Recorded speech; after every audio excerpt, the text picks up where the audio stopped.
We're at the Hammond Library having a great time for the book fair. Sadly, if you're watching this, obviously, you missed it. Well, maybe you were here, but in any case, one of the many on hand is a published author from Hammond itself, and she is Katie Wainwright, joining us now. Isn't it great to be at the library and see everybody excited about reading? Exactly, and so many people here and everybody with their children and the children's books, and it's just really wonderful. So tell us about your latest novel. My latest novel is Pohaniki Parish, and it's what I call faction. And you were there. It's fiction based on faction. Facts, fiction based on facts. So it's actually about Tangipahoa, but you didn't call it by that name. No, it's an imaginary parish, and as somebody asked a friend of mine, I didn't know Katie was divorced. And she said, well, she's not. She says, well, in the book she's divorced. And I said, well, that's not Katie in the book. You actually, in your many aspects of your long life, dabbled in politics for a while. I was on the parish council when we went from police jury to council. We built the jail. We built the dump, the new landfill. We paved the roads, and we got the parish out of bankruptcy in 4 years, which was truly amazing because nobody knew what they were really doing. Glad you brought that up, because even here at this very library, we premiered the documentary we did about the first few years of Parish President Gordon Burgess, entitled The First Detroit. People do not remember just how bad things were in the late 80s. I saw your documentary and it was wonderful. I thought it was I think I sent you a note to tell you how good it was. I was here and it was a really well done documentary, and I remembered every bit of it. You know, very often, like Donald Trump talks about, a bankruptcy is just a legal technicality, and very wealthy people declare bankruptcy, and that night they go have their $1,000 meal. But in the case of Tangipahoa, we were broke as broke could be. They had tried to declare bankruptcy, and the Attorney General said no subdivision of the state could declare bankruptcy. But we were broke. Yeah, there was no money anywhere for anything. It was really bad.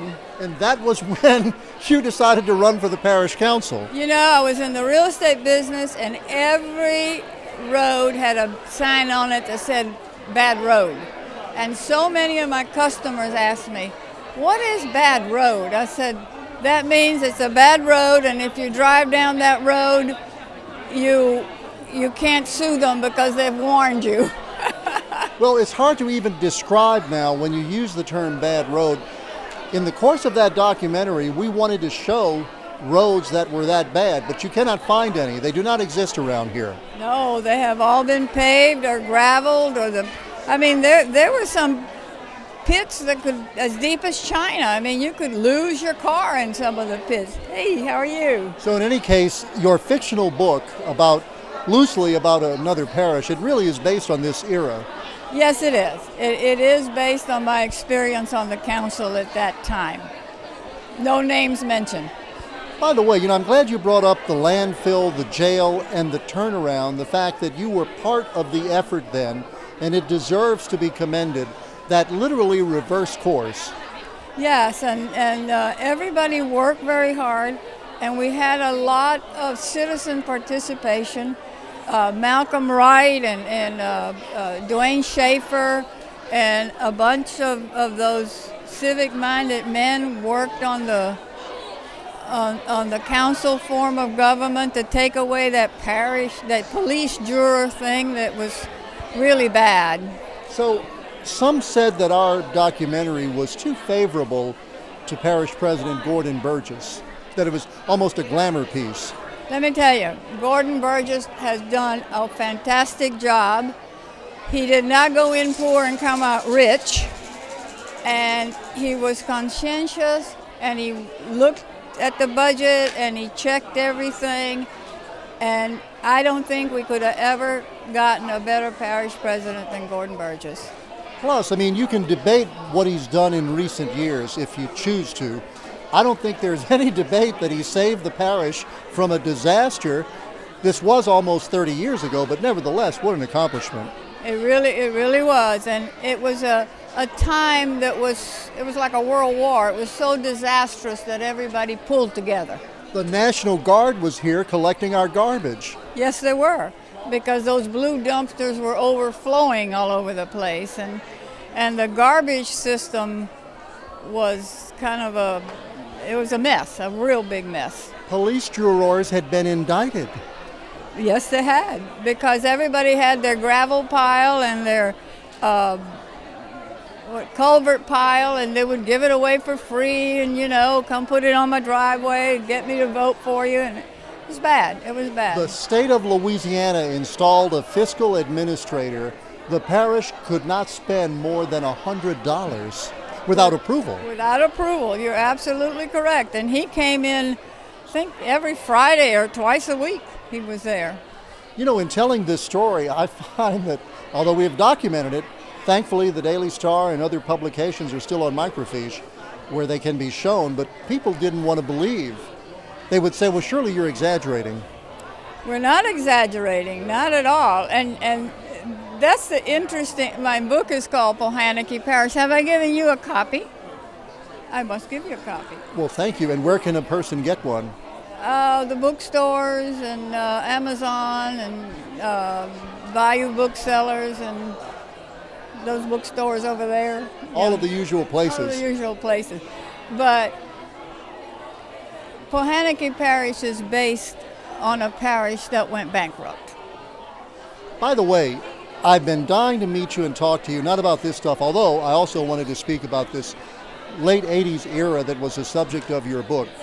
But what about, as a native of Cuba, what about the opening of American diplomatic relations with Cuba now? I love it. I went about 3 years ago, finally got a visa and went and visited some of my relatives still left there.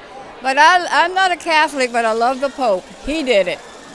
So, as someone who's visited Cuba lately, is it a good bet as a tourist destination if somebody's out there thinking, boy, I'd like to go before it gets all modernized? It's a city that's, Havana is frozen in 1958. The buildings and the cars are 1958 cars. And there's not McDonald's or Burger Kings, so I'm sure that when they come, they'll change it. But right now, it's like going back in time, because I mean the 1958 cars, they keep going, and they paint them. I have a photograph of somebody painting their Chevrolet with a squirt can of paint. So, do you think ultimately Cuba is going to be a big tourist destination for Americans? Oh, absolutely.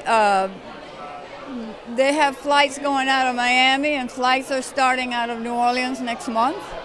And they have tourist places, which the Canadians and the Europeans and the only people that are not there are the Americans, but the Europeans and the Asians and all are there.